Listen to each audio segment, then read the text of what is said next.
Now, I hear a lot of talk on social media these days about how this is going to be the easiest year ever to get into Ivies, and things are going to the doors are going to open up for everyone, and it's going to be a banner year. And I personally disagree. Hello, and welcome to the Admittedly podcast. My name is Thomas Caleel. I'm the former director of MBA admissions and financial aid for my alma mater, the Wharton School at the University of Pennsylvania. In this podcast, I don't promise easy answers or quick fixes, but I will use my decades of experience to help you achieve your education goals. Now let's get started. Hello, and welcome to the Admittedly podcast. I'm your host, Thomas Caleel, and today we're going to talk about why top schools are harder than ever to get into and what you can still control in the process. Now, I hear a lot of talk on social media these days about how this is going to be the easiest year ever to get into Ivies, and things are going to the doors are going to open up for everyone, and it's going to be a banner year.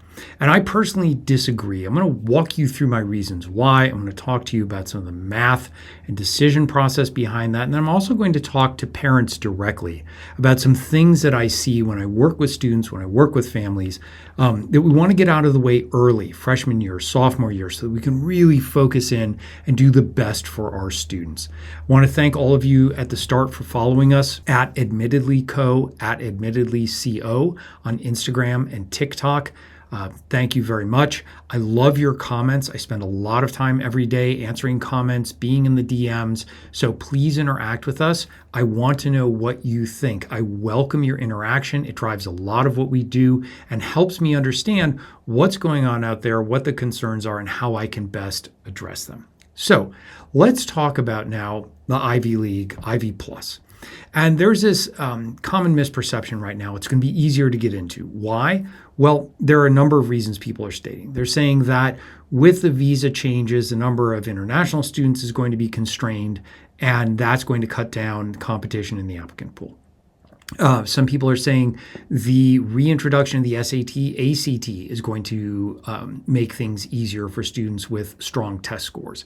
Some people are saying that just generally the pressure that the universities find themselves under, a lot of people aren't going to apply, and that's going to change things as well. But I think that there are some deeper issues here that we need to explore, because on the surface, you can hear these arguments on social media, and these people sound very, very convincing. But here's my take on this. Last year was supposed to be a disaster year for the Ivies, coming off a spring of considerable campus unrest, fighting with the administrations, lawsuits, trustee desertions, donor anger, all the things. In reality, most of the Ivies saw their application numbers go up and their selectivity numbers go down. And those are not directions that tell me that there's an issue with the Ivies. Now, past performance is no guarantee of future returns. I understand that. So let's break down why I think that this year is not going to be much different. First of all, it is true that international students may find themselves constrained this year. And to our international students who are part of the Admittedly program, we're really urging them to take a more diversified approach to their school portfolio. We have brought experts on board in Australia, New Zealand, Canada, the UK, the EU. We're trying to create an environment for our students, both international and US, where they have the maximum number of options and choices and chances. But when you look at the Ivy Plus, right, application numbers didn't even pause. There were a couple schools that went down slightly, but generally they went up.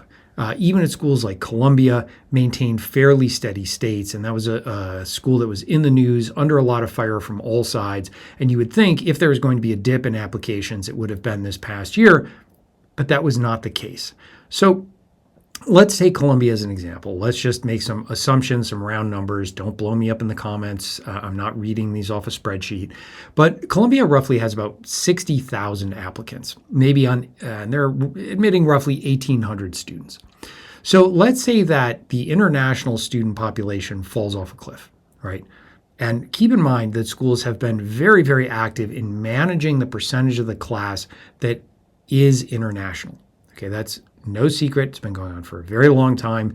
They try and balance everything. When you're crafting a class, you're trying to balance across all metrics: socioeconomic diversity, international diversity, experience diversity, major diversity, gender diversity, all of the things that come into play. You don't want a class that looks uniform on any metric. You want interesting people who are doing really, really cool things, who are bringing interesting life experiences and life stories to your community as a university. But let's say that the international students come together and they say, we're not going to take this anymore.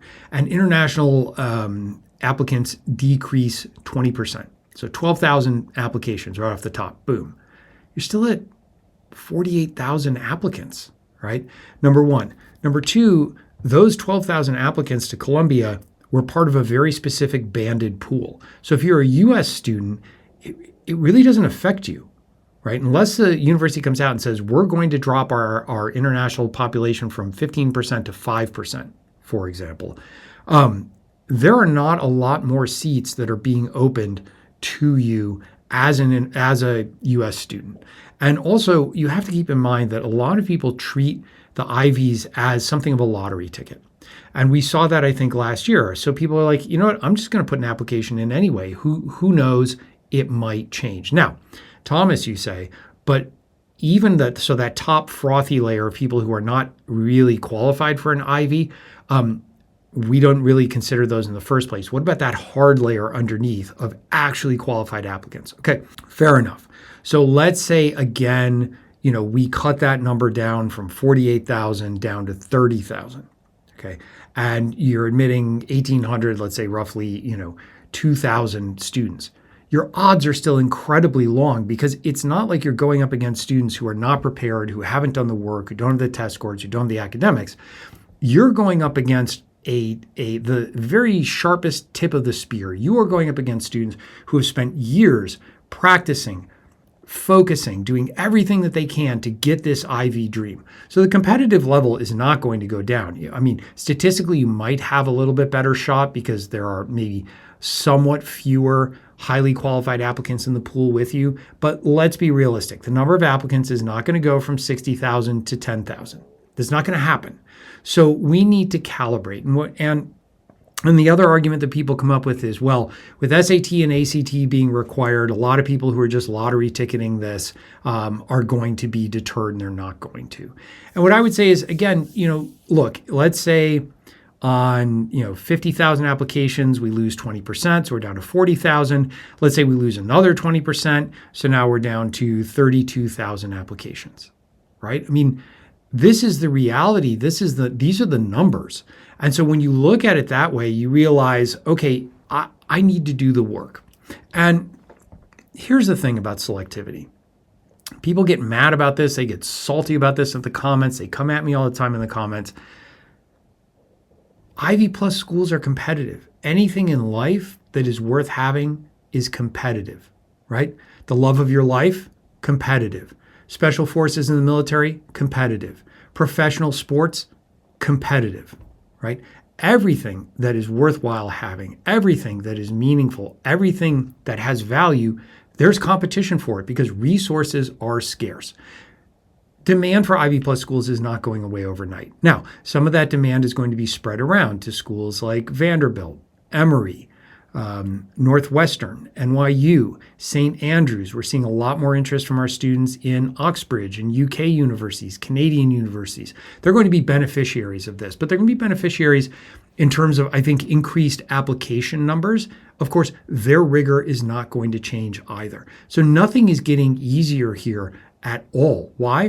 Because the applicant pool is highly qualified, and we're turning out more and more students who have grade inflation. And so, when I talk to students and I hear that they have a 4.9 GPA out of a 4.0 and all of this, schools are working very hard to unlever those weighted GPAs and try and make sense of them. They're looking at academic rigor. Yes, they're looking at test scores, but test scores can be hacked, right? The test scores, with very few exceptions, are an issue of effort. Do you have access to materials? Do you put the work in? Do you take the time to study and learn and prove yourself out? And so a lot of students are going to come with high test scores, right? That is not necessarily a reflection and then of their true ability. But most importantly, you just have a lot of people clustered at the far right side of the distribution. And so schools know that test scores are not necessarily an indicator of ability, and they're not basing, it's just one part of the application. Now, but Thomas, you say, there are negotiations afoot between the administration and these top universities that they will have to start publishing or disclosing SAT and ACT scores to the Department of Education. And what are they going to do with that data? Well, again, I think here's the thing. There will be diversity in the admitted student pool. There has to be. You can't just pick the same people, because here's the secret that most people don't want to admit. If you are a top student, if you are a top super highly qualified individual, you don't, by and large, want to go to a school of people just like you. You're going for the diversity. You're going to meet people from around the world. You're going to meet people with different backgrounds and viewpoints and interests, academic and otherwise. That's the beauty of education. That's what you're signing up for. That's where the discomfort happens, and that's where the learning happens. And so there's not going to be a wholesale shift in these universities. And I think we have to be aware of that. And so how we win this is by being differentiated and not just trying to do more and more and more. And I talk about this often, right? I talk about the fact that this is not a race to layer on as many activities as you want. And again, I get a lot of heat in the comments about this. You're ruining children's lives. You're the reason people are unhappy. You're the reason that high school students are so miserable. And I'm like, fortunately, I don't take that kind of thing personally, but my message is the exact opposite. We are not doing more. We are doing fewer things. We are doing them intentionally and deeply and well. And I can't tell you how many parents I talk to who push back on me. Like, well, our child's too busy. That's not fair. You're ruining their childhood. And my answer to that is, okay, no, there is a way to do this that does not ruin their childhood, number one. We want them to dial in on the things that really interest them and let them create opportunities for them to pursue that. Now, I'm a parent. I have a high school senior. I have a high school freshman. And I know, and this is what I do day in, day out, so all I think about all day is admissions. I know that my children don't always tell me their deepest, darkest things that they're interested in their heart. Okay, that is a normal teenage response to parents. And so one of the things that we spend a lot of time on here, and admittedly, is talking to students and parents together and separately so that the students have an opportunity to really talk about what it is that truly interests them, what truly drives them, separate from mom and dad and the expectations there and the fact that they want to make them proud and all of the other things. And then we work with them to help develop that unique strategy so that they can really, really stand on their own and find their own voice in this process. A great example of that is a student that we had who was interested in medicine. Parents were really, really determined on, okay, how do we find a shadowing opportunity? How do we find an internship at a hospital? And we were able to pull them back and say, well, wait a minute, that's not unique. Everybody talks about doing this. And we started talking to the student. We realized that they were creative, they were hands-on, they like to do things and make things. And so after some consultation, we talked to them about getting their EMT certification. And now they did that. They're getting the higher level EMT certification. They're going along on ride-ons. They're getting invaluable experience that's very, very unique in the pool, and it's going to help them stand out. Now, importantly, the student has great grades, great test scores, but it's really, really critical to be able to stand out in your own way, not look like everybody else. Because I promise you, when you are cranking through these applications, spending 3 to 5 minutes reading through them, they start to all look the same. These students all look the same. They all do the same things. They're not taking risks. They're trying to do a million different things. And the danger, too, is that most parents and students are looking at this process from the outside. So they're only seeing the results. Well, Susan did X, Y, Z, and she got into Stanford, so I need to do X, Y, and Z. You don't know if Susan got admitted because of just X or because of just Z, right? Or they looked at students and they said, yeah, you did everything kind of wrong, but we really love the fire here. We really believe, and we're going to put a bet on you and see how you do. And so if you just follow what somebody else is doing, you are not going to distinguish yourself. You are not going to stand out in this process.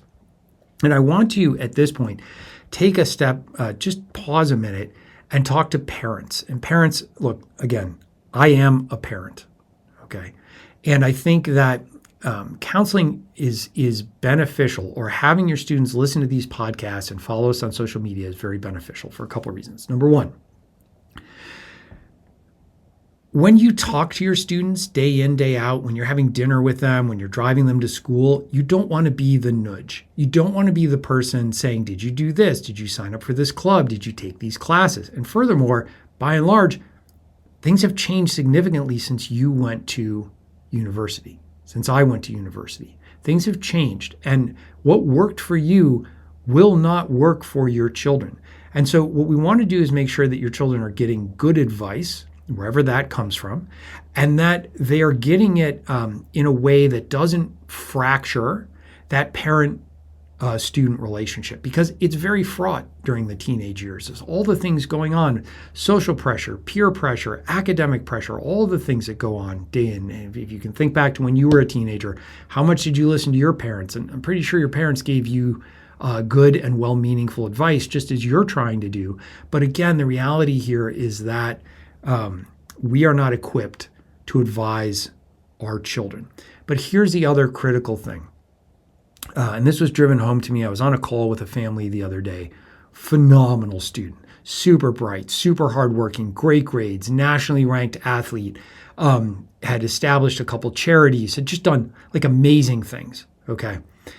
And unfortunately did not have a strong SAT score. Very imbalanced, very high on one metric, very low on the other metric. And I was trying to walk them through this a little bit. And one of the parents just got very, very upset with me. And they were like, yeah, but the area of the SAT they didn't do well at has no bearing on their major. None at all. And so it shouldn't matter. And I was like, okay, right, yes, but we need perspective. And so when I'm talking to you, I'm talking from the perspective of somebody who has seen tens, if not hundreds of thousands of students over my 20 plus year career. And most people, no matter how aware and involved they are, have a much smaller sample size. And it's very easy. Again, I'm a parent. I do this all the time. You look at your children through rose-colored glasses. You love them. You see all the things that can't be captured in an application. And these are wonderful students. But the reality, and this is what I was trying to explain on this call, is that that's great. But there are probably 5,000 or 6,000 other students with similar academics, similar involvement, similar impact, who did do well on both sections of the SAT.